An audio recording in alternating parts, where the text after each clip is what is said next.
Hello students. अब computer graphics में हम आज एक न्यूमेरिक करेंगे जो कि डीडीए से रिलेटेड है।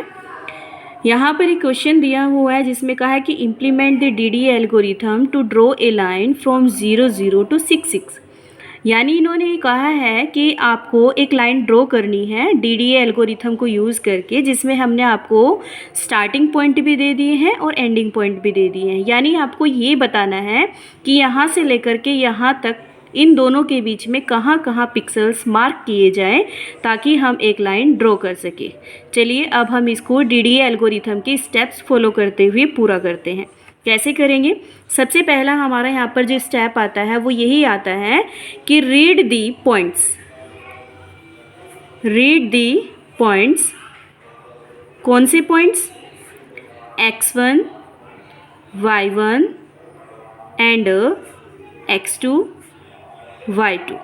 ठीक है, यहाँ पर x1 हमें 0 दिया गया है, y1 भी हमें यहाँ 0 दिया गया है, x2 यहाँ पर 6 है और y2 यहाँ पर 6 है। इस तरीके से पहला स्टेप हमारा फॉलो हुआ। अब हम सेकंड स्टेप पर आते हैं। सेकंड स्टेप पे हमें लेंथ निकालनी है और लेंथ को कंडीशन अप्लाई करके ये भी देखना है कि कौन सी लेंथ बड़ी है। जिसकी भी लेंथ बड़ी होगी उसी के अकॉर्डिंग हमें लाइन ड्रॉ करना होगा, यानी उतनी ही लेंथ हमारी लाइन की बनेगी। चलिए सबसे पहले हम लेंथ कैलकुलेट करने के लिए क्या करेंगे? लेंथ कैलकुलेट करने के लिए हमें x2 में से x1 को माइनस करना है। x2 में से x1 को जब माइनस करेंगे तो x2 हमारा यहाँ पर कितना है? x2 हमारा 6 है। 6 में से माइनस करेंगे, x1 हमारा यहाँ पर 0 है तो यहाँ पर हमारा आएगा 6। ओके, तो इस तरीके से ये हमें x की लेंथ पता चल गई है। इसी तरीके से हम लेंथ y के लिए भी लेंथ कैलकुलेट करेंगे, क्योंकि हो सकता है कि हमें ये 6 मिली हो और y की लेंथ इससे ज़्यादा हो, है ना। तो ये देखना ज़रूरी होता है कि दोनों में से किसकी लेंथ सबसे बड़ी है। चलिए यहाँ पर आएगा y2 minus y1। Okay, y2 में हमें कितना दिया हुआ? y2 में हमें 6 दिया हुआ है तो यहाँ पर हम 6 लिखेंगे, और y1 में हमें 0 दिया हुआ है, यहाँ पर हम 0 लिखेंगे। ठीक है, यहाँ पर भी हमारा 6 आ जाएगा, यानी y की लेंथ जो आ गई है हमारी 6 आ गई है। अब हमें इसको ना कंपेयर करना है। कंपेयर कैसे करेंगे? हम यहाँ पर कहेंगे कि अगर x की वैल्यू बड़ी है और इक्वल है y से, और ये कंडीशन अगर हमारी ट्रू होती है तो फिर हमें x की लेंथ को फॉलो करना है। ठीक है, बट अगर हमारी ये कंडीशन ट्रू नहीं होती है, अब हम यहाँ पर जैसे हमने यहाँ पर x और y की लेंथ को कैलकुलेट किया है, अब हम इन दोनों की लेंथ को कंपेयर करेंगे, क्योंकि जिसकी भी लेंथ बड़ी होगी उसी को फॉलो करते हुए चलेंगे। ठीक है, तो यहाँ पर हमने कंडीशन लगाई if x greater than equal to y, और ये कंडीशन हमारी ट्रू हो जाती है तो हम x की लेंथ को फॉलो करेंगे। अगर हमारी ये कंडीशन फॉल्स हो जाती है तो फिर हम एल्स में जाएंगे और एल्स में हम y की लेंथ को फॉलो करेंगे। ओके, चलिए अब इस कंडीशन के अकॉर्डिंग हम देखते हैं x हमारा यहाँ पर कितना आया है? x हमारा 6 आया है तो हम 6 लिखेंगे और ग्रेटर दैन इक्वल लिखेंगे। y हमारा यहाँ पर कितना आया है? 6 आया है, ये हमारा 6 आया। अब हम देखते हैं कि क्या 6 ग्रेटर दैन है या इक्वल है 6 के। तो ग्रेटर दैन तो नहीं है, बट हाँ इक्वल है, यानी 6 और 6 दोनों एक दूसरे के इक्वल है। जब इक्वल है इट मीन्स ये कंडीशन हमारी क्या हुई है? ये कंडीशन हमारी ट्रू हुई है। तो हमें क्या करना है? x की लेंथ को ही फॉलो करना है। x की लेंथ को ही क्या करना है? फॉलो करना है। यानी हमें जो लाइन ड्रॉ करनी है वो x के अकॉर्डिंग करनी है, क्योंकि दोनों इक्वल है। y भी हमारा 6 आया है और x भी हमारा 6 आया है। अगर हमारी y की लेंथ बड़ी होती तो फिर हम y की लेंथ को फॉलो करते, क्योंकि हमें वहाँ तक लाइन ड्रॉ करनी है जो लेंथ सबसे बड़ी होगी। ठीक है, तो ये हमारा स्टेप जो है यहाँ पर सेकेंड स्टेप फॉलो हुआ, जिसमें हमने सबसे पहले x की वैल्यू को निकाला है और फिर यहाँ पर y की वैल्यू को निकाला है। उसके बाद हमने दोनों को कंपेरिजन किया है। थर्ड स्टेप हमारा यहाँ पर शुरू होता है। थर्ड स्टेप में हम क्या करेंगे? कैलकुलेट करेंगे डेल्टा x और डेल्टा y। इनको कैलकुलेट करने के लिए हमें क्या करना पड़ेगा? Calculate delta x and delta y। चलिए इसके लिए भी फॉर्मूला है। डेल्टा x को कैलकुलेट करने के लिए हमें क्या करना पड़ेगा? x2 में से x1 को माइनस करना पड़ेगा और इसको डिवाइड करना पड़ेगा लेंथ से, ठीक है। चलिए x2 हमारा कितना है, यहाँ पर देखिएगा x2 हमारा 6 है ना, हाँ। तो हमें क्या करना पड़ेगा, x2 में से 6 लिखेंगे और माइनस x1 हमारा यहाँ पर 0 है और डिवाइड करेंगे लेंथ हमारी 6 आई है। अब इसको हम सॉल्व कर लेंगे, ये आएगा हमारा 6/6 और जब हम इसको क्रॉस करेंगे तो 1 आएगा। तो डेल्टा x हमारा जो आएगा यहाँ पर वो कितना आएगा, 1 आएगा, ठीक है। इसी तरीके से हम यहाँ साइड में डेल्टा y को कैलकुलेट करेंगे। डेल्टा y को कैलकुलेट करने के लिए भी सेम फॉर्मूला होता है, y2 minus y1 and divided by length, ठीक है। y2 हमारा सेम 6 है, माइनस y1 हमारा 0 है और लेंथ हमारी 6 आई है, तो ये भी 6/6 आएगा और जब हम इसको डिवाइड करेंगे तो हमारा यहाँ पर डेल्टा y 1 आएगा। एक बार और देख लीजिएगा, डेल्टा x भी हमारा 1 आया है और डेल्टा y भी हमारा 1 आया है। देखिए डेल्टा x और डेल्टा y से हमें ये पता चलता है कि हमें लाइन में कितना इम्प्रूवमेंट करना है, यानी लाइन को हमें कितना मार्क पर इंक्रीज़ करना है। डेल्टा x और डेल्टा y से हमें ये पता चलता है। तो थर्ड स्टेप हमारा यहाँ पर फॉलो हुआ। फिर हम यहाँ पर अपना फोर्थ स्टेप फॉलो करेंगे जिसमें आता है राउंड ऑफ वैल्यू हमें निकालनी होती है, ठीक है। तो राउंड ऑफ वैल्यू के लिए राउंड ऑफ वैल्यू हम यहाँ पर कैलकुलेट करेंगे किस फंक्शन के थ्रू, विद साइन फंक्शन, ठीक है। साइन फंक्शन हमने आपको पीछे पढ़ाया था। साइन फंक्शन क्या करेगा हमें बताइएगा ज़रा। साइन फंक्शन हमें हमेशा पॉजिटिव वैल्यू ही रिटर्न करेगा। साइन फंक्शन क्या करेगा, साइन फंक्शन हमें ये बताएगा कि अगर कोई वैल्यू 0 के इक्वल है तो 0 देगा, अगर कोई वैल्यू 0 से बड़ी है तो पॉजिटिव वैल्यू आएगी और 0 से लेस देन है तो हमेशा नेगेटिव वैल्यू आएगी, ठीक है। तो यहाँ पर हमारा राउंड ऑफ वैल्यू के लिए जो फॉर्मूला होता है वो होता है x is equal to x1 plus 0.5 और यहाँ पर मल्टीप्लाई साइन डेल्टा x, ठीक है। x1 हमारा 0 है प्लस 0.5 हमने एज इट इज़ लिखा, साइन हमने एज इट इज़ लिखा और हमारा जो डेल्टा x आया है वो 1 आया है। अब हम इसको जब कैलकुलेट करेंगे, इसको जब इसके साथ ऐड करेंगे तो 0.5 ही आ जाएगा सेम, और यहाँ पर यह हमारा आ जाएगा साइन 1, ठीक है। यहाँ पर साइन 1 है तो अब हमें इन दोनों को मल्टीप्लाई नहीं करना है। साइन 1 है, 1 का मतलब ये होता है कि ये हमें 0 से ग्रेटर देन वैल्यू रिटर्न करेगा। 0 से ग्रेटर देन वैल्यू का मतलब यहाँ पर 0.5, ठीक है। 0 से ग्रेटर देन वैल्यू क्या है हमारी यहाँ पर 0.5 है, तो हमारा यहाँ पर जो x आएगा वो 0.5 आएगा। इसी तरीके से हम y कैलकुलेट करेंगे। y के लिए सेम फॉर्मूला होता है y1 प्लस 0.5 मल्टीप्लाई साइन और डेल्टा y, ठीक है। y1 हमारा 0 है प्लस 0.5 ये मल्टीप्लाई साइन और डेल्टा y हमारा कितना है, डेल्टा y भी हमारा यहाँ पर 1 है। जब हम इन दोनों को ऐड करेंगे तो यहाँ पर हमारा 0.5 आएगा और यहाँ पर ये साइन 1 आया है, ठीक है। तो इनको दोनों को मल्टीप्लाई नहीं करना है, हमें ये देखना है कि साइन में हमारी क्या वैल्यू आई है। साइन में हमारी वैल्यू 1 आई है जो कि 0 से ग्रेटर है। अब 0 से ग्रेटर है तो ये जो वैल्यू है हमारी ये एज इट इज़ आ जाएगी यहाँ पर, ठीक है। ये हमारा राउंड ऑफ वैल्यू यहाँ पर निकल के आ गई। अब हमें फिफ्थ स्टेप फॉलो करना है। फिफ्थ स्टेप में हम क्या कहते हैं, हम कंडीशन लगाते हैं। हम कहते हैं कि अगर हमारे i इक्वल है 1 के और जब तक हमारा ये i लेस देन और इक्वल है किसके, लेंथ के,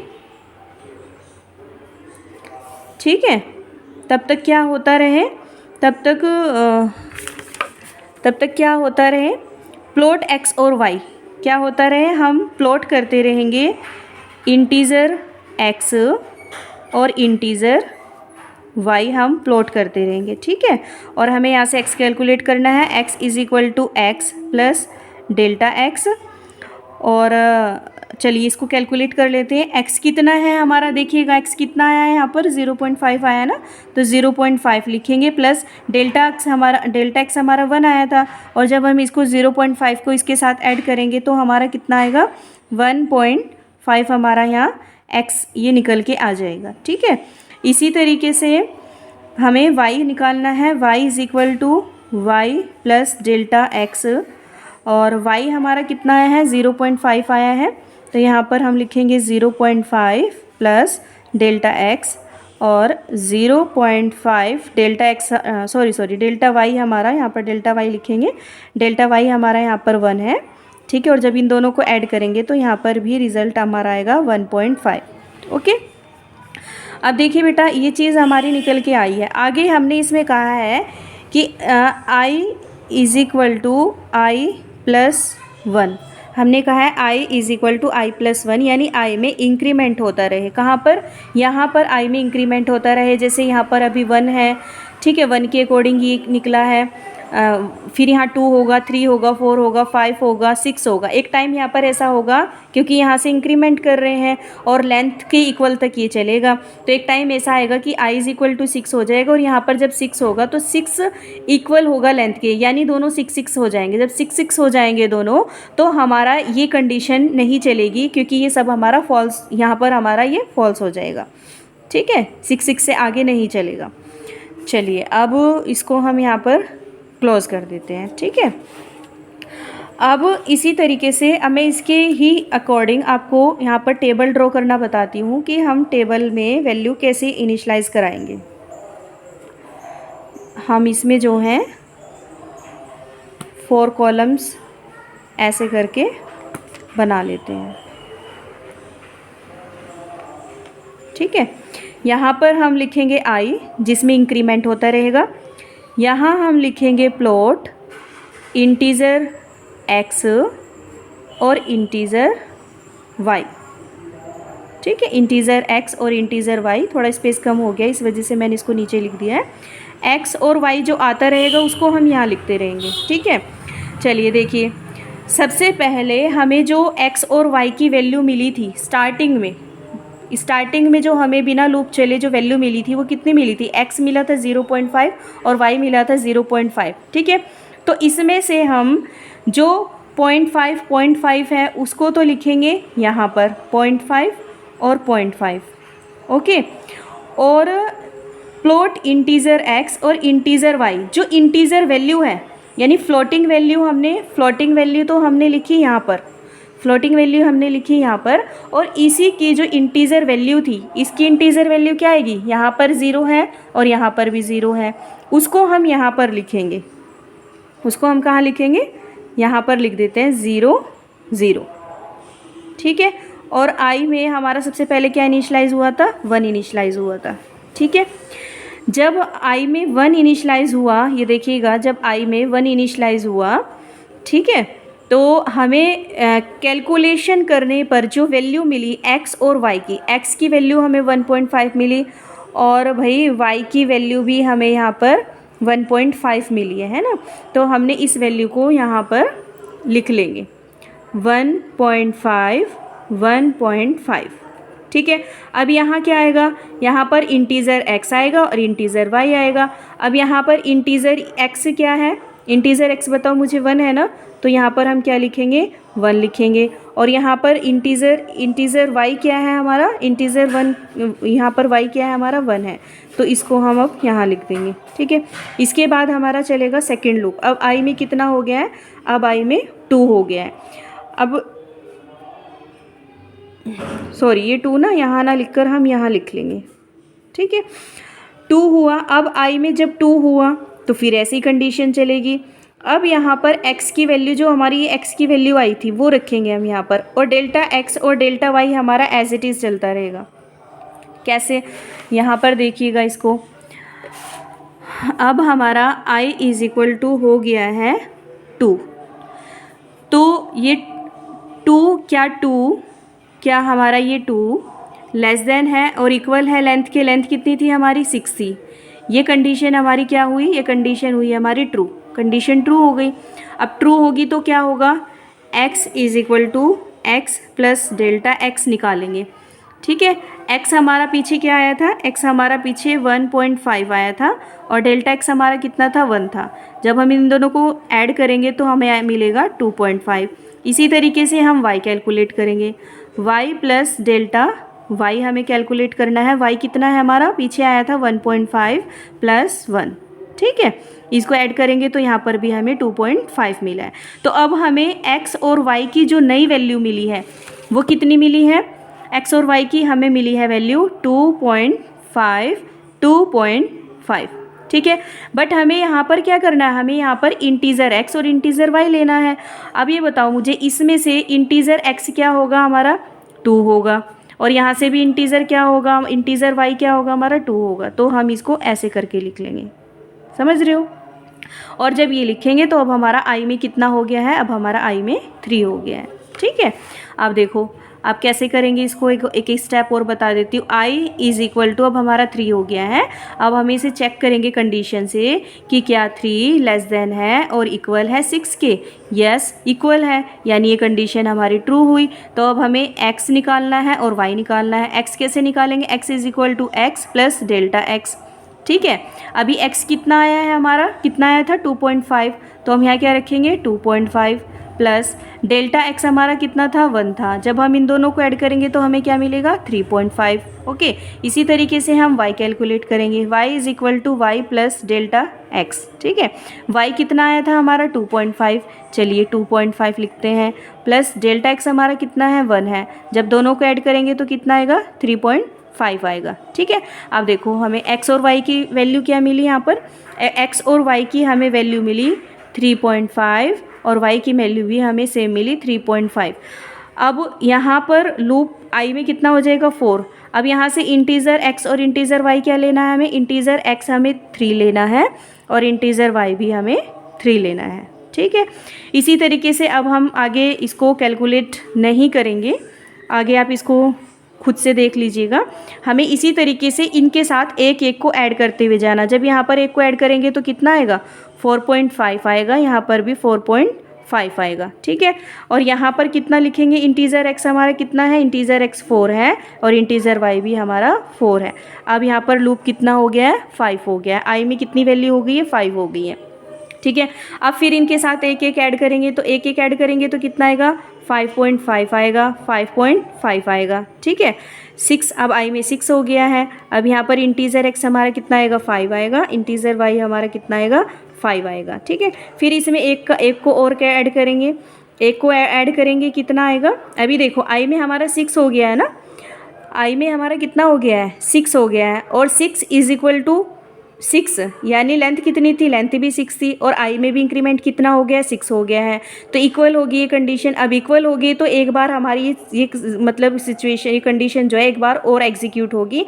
तो यहाँ पर 5.5 में हम 1 ऐड करेंगे तो 6.5 मिलेगा, और यहाँ पर भी हमें 6.5 मिलेगा, ठीक है। और यहाँ पर हम अब i में हमारा कितना हो गया 7 हो गया है, इंटीज़र x कितना हुआ हमारा 6 और इंटीज़र y कितना हुआ 6 हुआ।